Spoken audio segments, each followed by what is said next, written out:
अहमदनगर जिल्ह्यातील सिद्धटेक सिद्धिविनायक गणपतीस आज भाविकांनी अंगारकीनिमित्त मोठ्या प्रमाणात गर्दी केली होती।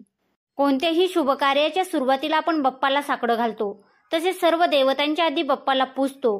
त्यामुळे लाखो भक्तजनांचे आराध्य असलेल्या सिद्धिविनायकाला भाविकांनी मोठी गर्दी केल्याचे पाहावयास मिळाले। वर्षभरात जितक्या चतुर्थी असतात त्यापैकी अंगारकी चतुर्थीचे वेगळेच महत्त्व आहे। अंगारकीच्या निमित्ताने बाप्पाला आकर्षक फळांच्या आरस करण्यात आली होती। त्याचबरोबर बाप्पाची महापूजाही करण्यात आली होती। तसेच सोमवारी मध्यरात्री 12 वाजल्यापासूनच भाविकांनी बाप्पाच्या दर्शनासाठी रांगा लावल्या होत्या। हे देऊळ अष्टविनायकापैकी एक आहे।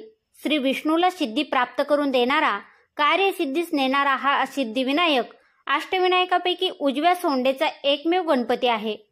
अष्टविनायकामधील हा दुसरा गणपती आहे। पौराणिक कथानुसार या मंदिरातील गणेश मूर्तीची सोंड उजवीकडे वळलेली आहे।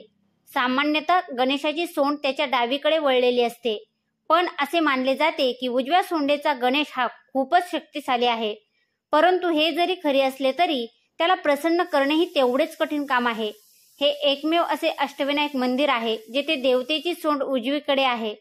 परंपरेने ज्याची सोंड उजवीकडे आहे त्या गणरायाचे नाव सिद्धिविनायक असे ठेवले आहे।